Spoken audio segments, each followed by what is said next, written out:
Empieza un nuevo día en Miami.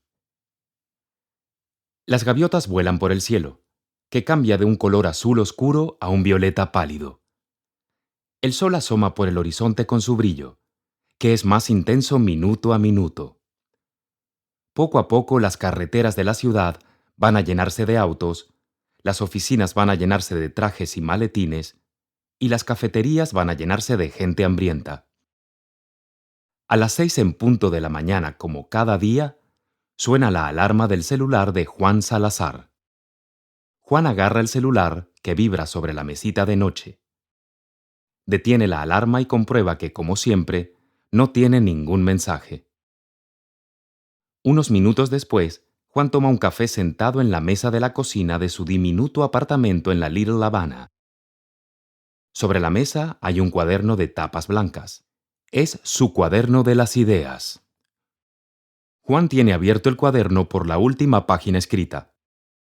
Es una idea que escribió ayer por la noche para su novela policíaca. Desde su infancia, la afición preferida de Juan es imaginar historias. Su primer cuento fue uno titulado El ladrón de calcetines, y lo escribió con 5 años. Desde entonces, siempre escribe cuentos, relatos largos, poemas. Y ahora, 23 años después de aquel primer cuento, está muy cerca de terminar su primera novela. Es una historia sobre un detective de la policía de Miami que investiga una serie de robos en diferentes edificios Art Deco de la ciudad. Juan tiene más de 150 páginas escritas, pero no sabe cómo terminar. ¿Cómo va a atrapar el detective al ladrón? Está escribiendo la historia de una persecución, como en los dibujos animados del Coyote y el Correcaminos, pero tiene miedo de bloquearse, de quedarse sin ideas, de caer al vacío igual que el coyote. Juan termina su café mientras lee la idea que escribió anoche en el cuaderno de tapas blancas. No sabe si es una idea brillante o muy tonta. Lo va a decidir mientras trabaja. Juan prepara la mochila, guarda el cuaderno, la cartera, el celular, un bolígrafo negro y otro azul, el delantal con el que trabaja y una camiseta para después del trabajo. Se cambia de ropa, toma las llaves del auto, sale de casa y maneja su Chevy negro del año 96 desde la Little Havana hasta South Beach, donde está el diner en el que trabaja cada día laborable de 7 de la mañana a 7 de la tarde. Juan no se quita de la cabeza la idea que escribió ayer. El ladrón se comunica con el detective a través de sus robos. En cada edificio donde roba, deja una nota con un número. ¿Pero qué significan esos números? Quizás son la combinación que abre una caja fuerte, o quizás son unas coordenadas.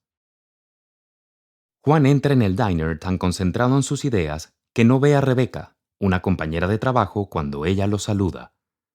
Rebeca pone su mano en el hombro de Juan y lo saca de su mundo interior. Juan, te estoy saludando pero no me oyes. Rebeca, perdona, es que estoy pensando en una historia. Siempre estás pensando en historias. Chico, ¿qué hay dentro de tu cabeza? Normalmente hay ideas necias. Juan y Rebeca se ríen. Ambos entran en la cocina del diner y Juan saca el delantal de su mochila. El cuaderno de tapas blancas se cae al piso. Rebeca lo recoge antes que Juan, pero él se lo quita de las manos con poca cortesía. Ella sonríe y dice: Imagino que ese cuaderno está lleno de ideas necias. Juan guarda el cuaderno en la mochila y dibuja una sonrisa falsa en su cara. Rebeca tiene razón. Algunas de las necias ideas de Juan están en ese cuaderno, pero su imaginación no cabe en un cuaderno porque su mente escribe ficciones constantemente. Su imaginación es una biblioteca en la nube, y todo el rato se descarga de ella una nueva historia. Por ejemplo, con Rebeca. La imaginación de Juan, mientras ella se aleja de él con una sonrisa en la cara, escribe la historia de una mujer de 50 y pocos años que trabaja en un diner en South Beach y que sueña con ser cantante. Juan nunca ha escuchado a Rebeca cantar, pero en su imaginación ella tiene voz de soprano, Aunque hoy a Juan no le gustó esa sonrisa con la que Rebeca miró su cuaderno, ni el comentario que hizo. En la historia que él imagina sobre ella, hoy va a ser rechazada nuevamente por una discográfica y va a llegar a casa y va a llorar desconsoladamente. Juan se toma sus venganzas en la literatura. ¡Juan! ¡A trabajar! Grita su jefe Mike, un hombre de 40 y pocos que tiene la voz ronca y es aficionado de los Miami Heat. En la imaginación de Juan, Mike es un exjugador profesional de baloncesto que ganó mucho dinero jugando en Europa y que cuando se retiró perdió toda su fortuna jugando a la ruleta y ahora tiene que trabajar en un diner, aunque en realidad, y Juan lo sabe, Mike nunca ha salido de Florida y nunca ha estado en un casino. Voy, dice Juan. Son las 7:10 de la mañana y en el diner solo hay un par de clientes. Uno de ellos es un cliente nuevo, un joven de la misma edad que Juan, pero que, a diferencia de él, tiene un cuerpo musculoso. El chico desayuna un Western omelette, waffles y un jugo de naranja. Juan lo observa e imagina que es un superhéroe. Super Beach Man, el superhéroe que ayuda a todos los bañistas de South Beach. Juan sonríe y escribe esa idea en una servilleta para no olvidarla y luego escribirla en su cuaderno de tapas blancas. El otro cliente es Samantha, una clienta habitual que siempre llega al diner a las 7:05 de la mañana, pide un café doble y un donut y lee poesía. Siempre está en el diner aproximadamente media hora. Cuando termina de leer, mete el libro en su maletín y sale del diner despidiéndose en francés. Juan se pregunta cuál es su historia e imagina que Samantha, sabe su nombre porque Rebecca se lo preguntó un día, trabaja en el downtown de Miami y es la directora general de una multinacional que tiene bajo su responsabilidad a cientos de trabajadores. Está casada con John, un hombre de Texas, alto y rubio. Samantha y John tienen una hija, Emma, y parecen una familia feliz.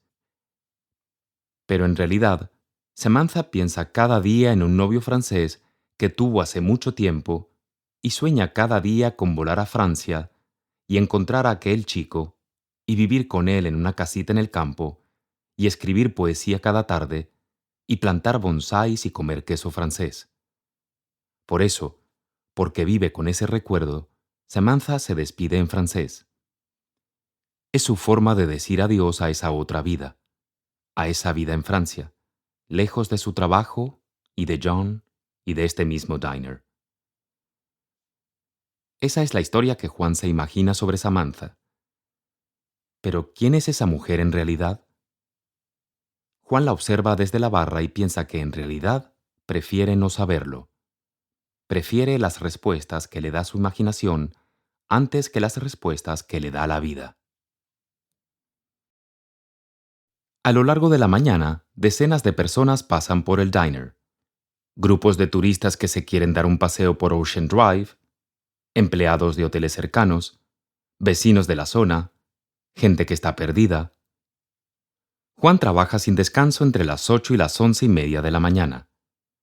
Mientras unos clientes piden sus platos, otros quieren pagar la cuenta, otros quieren más café y otros preguntan dónde está el baño.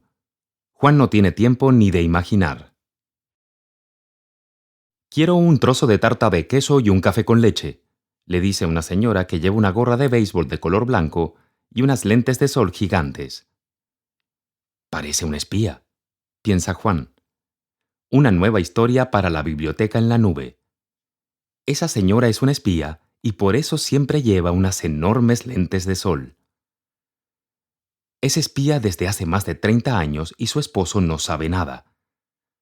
Su esposo piensa que ella es profesora de matemáticas en una escuela y que tiene un problema crónico en la vista. Yo quiero un sándwich de atún y un refresco de limón, por favor, dice el esposo. Juan lo observa y piensa en que el esposo de la espía tiene cara de intelectual. Parece un director de orquesta.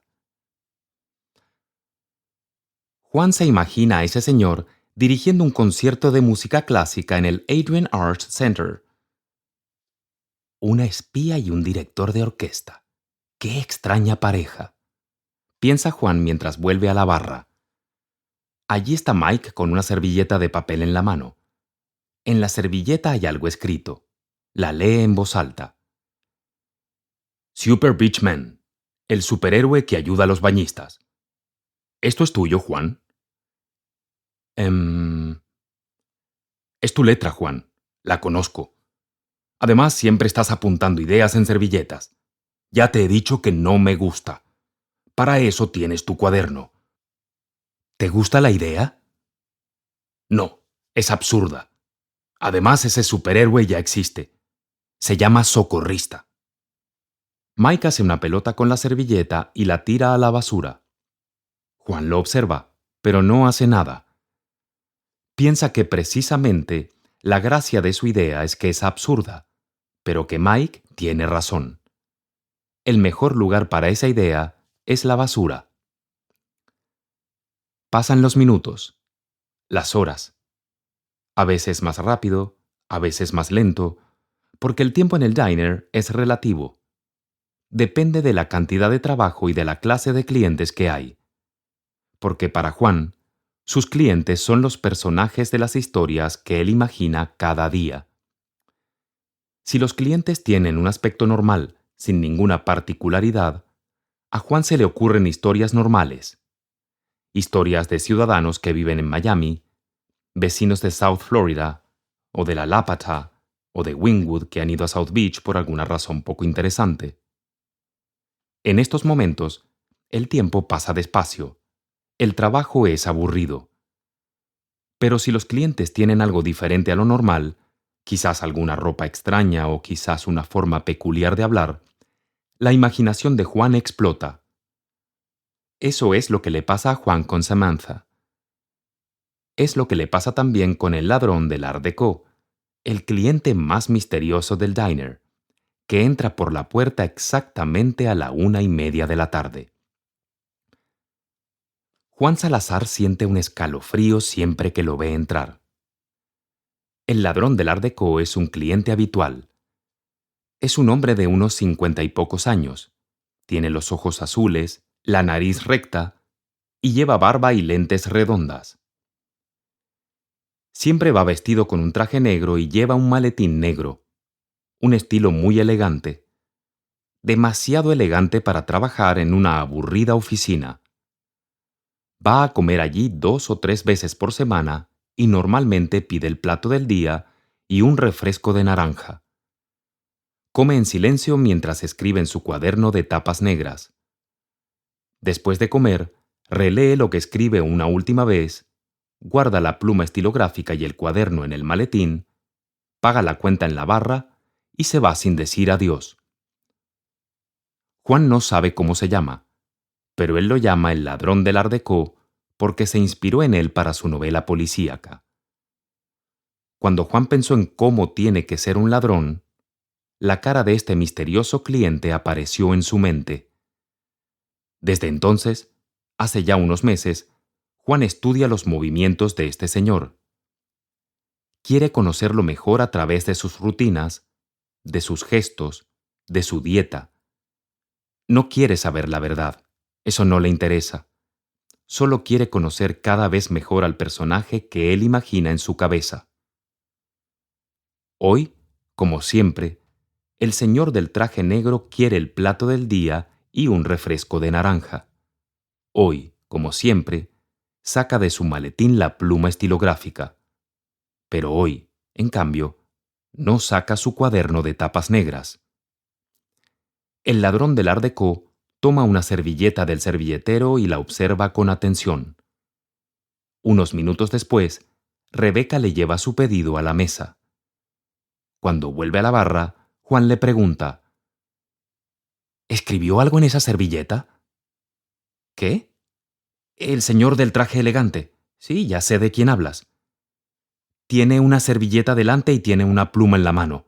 ¿Escribió algo? ¿Viste algo? No, Juan. ¿Por qué no vas y se lo preguntas? No es apropiado. ¿Y preguntarme todas esas tonterías te parece apropiado? Rebeca entra en la cocina y deja a Juan con el sabor amargo de su pregunta. Juan imagina un final nuevo para la historia de Rebeca. Ahora ya no va a llegar a casa y va a llorar. Ahora va a encontrar su casa saqueada por ladrones. Imaginar esa desgracia reconforta a Juan, que a veces tiene un corazón oscuro. ¿Y cómo es el corazón del ladrón del Art Déco? ¿Por qué hoy no escribe en su cuaderno? ¿Qué está escribiendo en esa servilleta? De repente, Juan tiene una idea maravillosa. Las respuestas a estas preguntas son también las respuestas para su novela. ¿Y si esa servilleta tiene un mensaje para alguien? ¿Y si ese mensaje lo lee el detective y gracias a él llega hasta el ladrón? La voz de una clienta lo saca de sus pensamientos. Disculpa, ¿me puedes rellenar esta taza de café? Juan sirve el café a una chica de entre 20 y 30 años que no despierta en él ninguna historia interesante. Después, atiende a otros clientes que lo reclaman. No sabe cuánto tiempo lleva sin mirar, pero el ladrón del Art Déco ya no está. Sobre su mesa no hay más que un plato vacío y un vaso de agua a medias. Tampoco está la servilleta. Juan se acerca a Mike y le dice: «Empiezo ahora mi hora de descanso, ¿de acuerdo?» «De acuerdo». Juan entra en el cuarto para los empleados y agarra su mochila. Regresa, va a la cocina por su comida y se sienta en la misma mesa en la que estuvo, unos instantes antes, el ladrón del Art Déco. Deja la mochila en la silla de al lado y de ella saca su cuaderno de tapas blancas. Abre el cuaderno y relee la idea que escribió la noche anterior. Luego saca el bolígrafo azul de la mochila y escribe unos cambios. El ladrón se comunica con el detective a través de sus robos. En cada edificio donde roba deja una nota con un número. ¿Pero qué significan esos números? Quizás son la combinación que abre una caja fuerte o quizás son unas coordenadas. Son las coordenadas de un diner. En ese diner hay un mensaje escondido. La pista definitiva. Juan relee una y otra vez esa idea. Reza en silencio por encontrar la respuesta a la pregunta final. ¿Cuál es esa pista? Juan mira su comida, una ensalada de pasta bastante triste, y empieza a comer en silencio mientras observa el vacío que hay entre sus letras. Capítulo 3. El tiempo del descanso de Juan se acaba, y él aún no tiene una respuesta coherente para todas sus preguntas. Escribir es como pasear por la niebla. Solo encuentras el camino dando un paso y después otro. Primero una palabra, y luego otra, y luego otra. Pero ¿qué palabras son la solución? ¿Qué escribió el ladrón del Art Déco en esa servilleta? ¿Dónde está esa servilleta? Juan no tiene ni idea. En su imaginación, el ladrón escribió ese mensaje en una servilleta y escondió la servilleta en un lugar del diner. Ese mensaje va destinado al detective. ¿Pero por qué va el detective a ese diner? Juan se imagina al detective de su historia con la misma cara que él. Quiere ser el protagonista de su propia novela. Piensa que ser un detective de policía en esta apasionante ciudad es, sin duda, más interesante que ser mesero en un diner. Un poco deprimido, vuelve al cuarto de empleados y deja allí su mochila y su cuaderno de las ideas. En ese momento, Mike entra y le ordena volver a la barra. El diner está lleno de clientes y no hay tiempo que perder. Y así, Juan pasa 3 horas seguidas, casi hasta las 5 de la tarde, trabajando sin parar. Es exactamente a las 5 menos 5 minutos cuando entra en el diner uno de esos clientes que despiertan la imaginación de Juan. Es un hombre de unos 40 años, calvo, de ojos azules y con un gran bigote debajo de una nariz de boxeador. Es corpulento, fuerte incluso. Tiene el aspecto de un deportista retirado.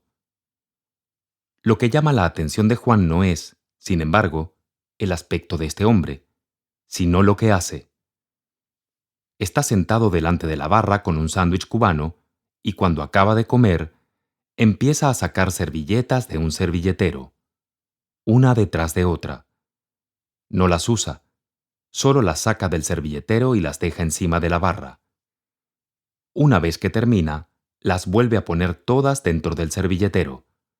Después, repite la misma operación con otros 2 servilleteros que hay sobre la barra. Juan no puede resistirse más y se acerca a él. ¿Está buscando algo ahí dentro?, pregunta Juan señalando el servilletero. No, no. Es un trastorno que tengo, un trastorno del comportamiento. Si veo un servilletero no puedo evitar hacer esto. Disculpe, perdone. El hombre con nariz de boxeador, que en la imaginación de Juan tiene cara de llamarse Steve, deja el servilletero a un lado y pide disculpas de nuevo. Juan sonríe y le dice que no se preocupe, pero piensa que la respuesta de ese hombre, que quizás se llama Steve, es original y poco creíble. Seguramente es verdad, piensa Juan, porque la realidad normalmente es poco creíble. Pero ¿y si no es verdad? ¿Y si Steve no tiene un trastorno? ¿Y si está buscando algo? ¿Y si está buscando precisamente la servilleta del ladrón del Art Deco? Esta idea entretiene a Juan durante un buen rato. Le divierte pensar en cómo a veces la realidad y la ficción pueden cruzarse, incluso mezclarse. Lógicamente, lo que el señor del traje escribió en su servilleta no tiene ninguna relación con el trastorno de Steve, pero Juan decide creer que sí. Decide creer que mientras él escribe su novela policíaca, hay una historia en la realidad que es exactamente igual a la que él imagina, y que esa historia tiene un capítulo muy importante, precisamente, en el diner donde él trabaja. Las últimas 2 horas de la jornada de Juan son tan aburridas como ver crecer una planta. De los pocos clientes que entran en el diner durante ese tiempo, solo una chica parece un personaje interesante. Se trata de una muchacha de 30 y pocos años, con el pelo peinado con rastas, que en la imaginación de Juan se presenta como una artista callejera que hace muchos años que no ve a su madre. La chica pide un refresco de cola y unas papas fritas, y mira al vacío en silencio. No puede quitarse a su madre de la cabeza, piensa Juan. Durante uno de esos momentos con poco trabajo, ya pocos minutos antes de las 7 de la tarde, Rebecca y Mike bromean durante un rato sobre los malos resultados de algunos de los equipos de la ciudad en las grandes ligas.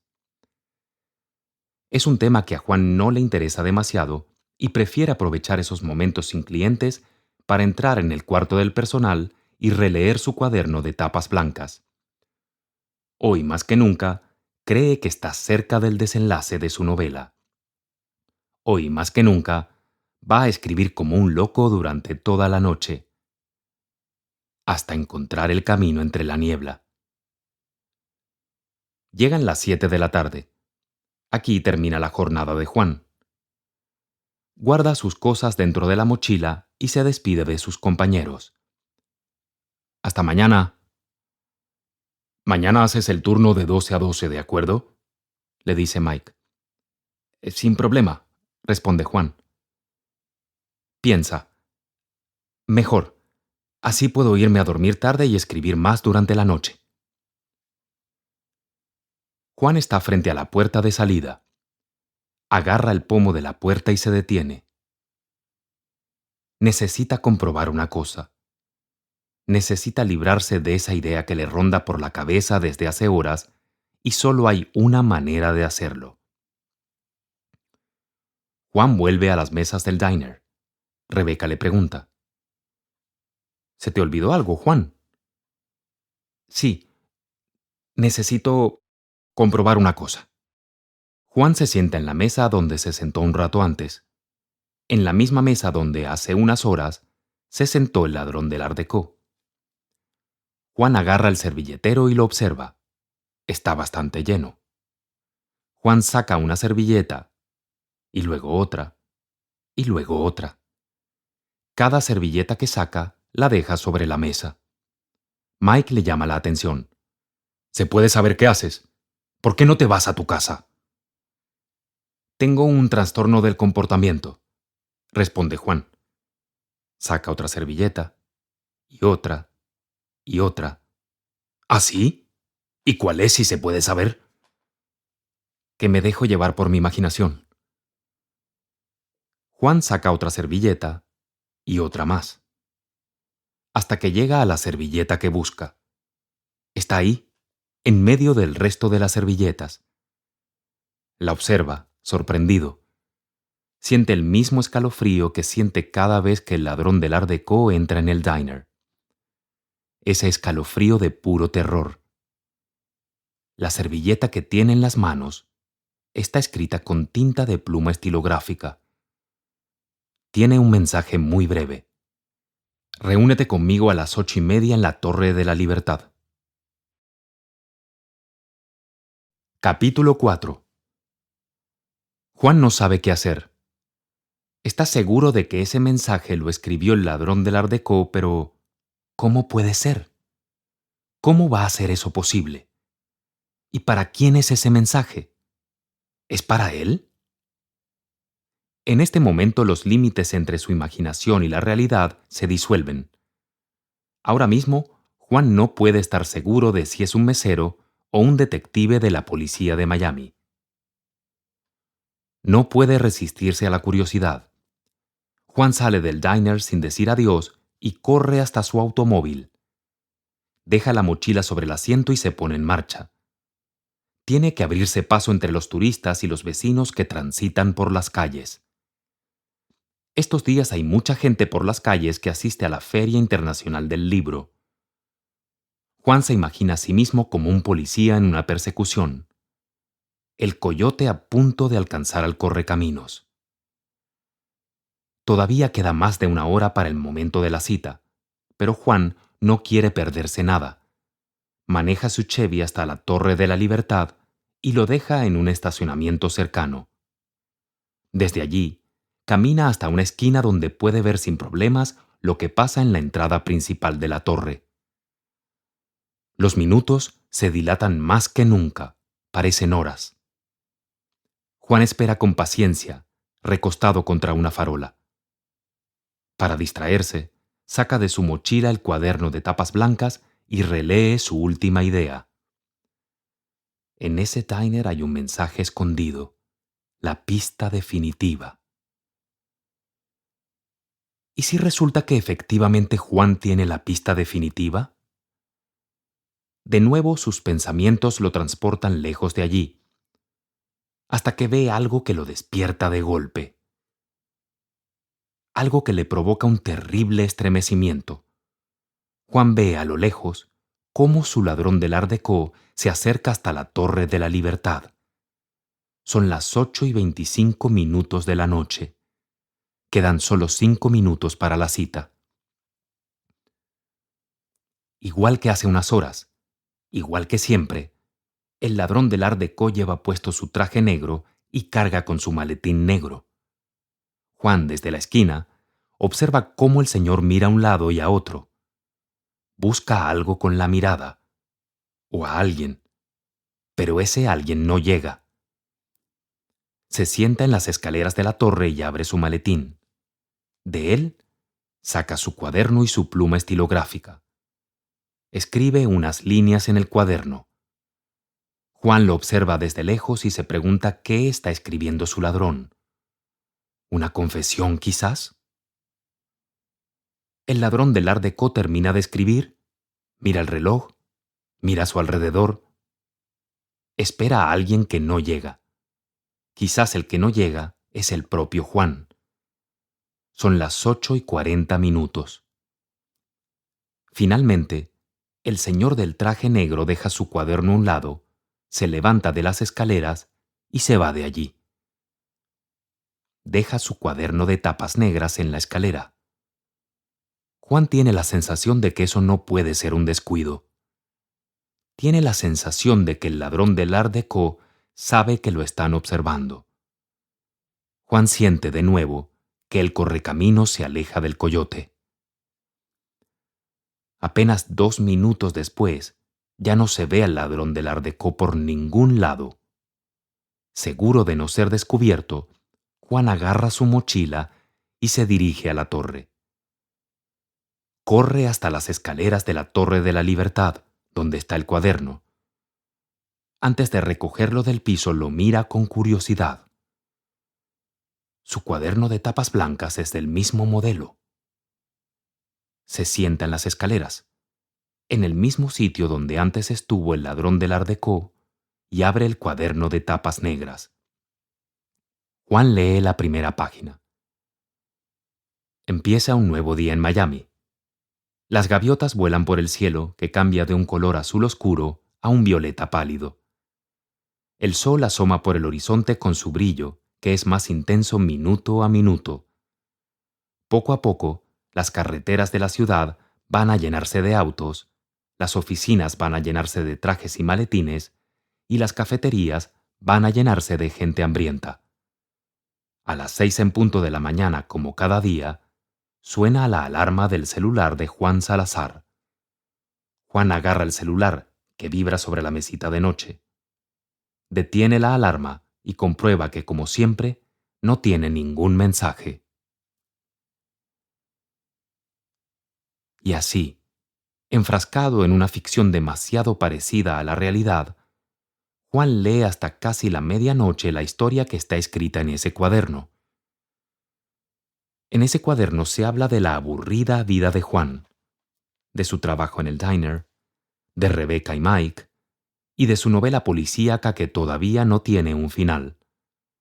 Y se habla también de todas esas historias que Juan se imaginó durante la jornada. La historia de Samantha, la del Super Beach Man, la historia de la mujer espía y su esposo el director de orquesta, y la historia del propio ladrón del Art Déco. Ese cuaderno de tapas negras contiene, palabra por palabra, la historia de este mismo día. El cuaderno termina así. Y así, sentado en las escaleras de la Torre de la Libertad, el mesero lee hasta la medianoche. Cuando termina de leer la historia de su día, una voz le despierta de su ensimismamiento. Hola, disculpa, ¿me puedes ayudar? Él aún no lo sabe, pero es la voz de la persona que va a cambiar para siempre su vida. Fin. Juan mira a su alrededor, como un momento antes lo hizo el ladrón del Art Déco. No ve a nadie. La realidad no tiene giros de guión así, ¿verdad? Juan lee una y otra vez este último párrafo. No quiere cerrar el cuaderno y terminar la lectura porque a partir de ese momento la ficción y la realidad se van a separar y él es más feliz en el mundo de las ideas que en el mundo real. Es feliz siendo el personaje de otro escritor. Finalmente, Juan acepta su realidad. Es solo un mesero con demasiada imaginación en una ciudad con personajes más interesantes. Guarda el cuaderno de tapas negras en su mochila junto a su cuaderno de las ideas. Ya es muy tarde. Juan se levanta de las escaleras de la Torre de la Libertad y camina hacia su Chevy. A medio camino, una voz a sus espaldas lo llama. Hola, disculpa, ¿me puedes ayudar? Fin.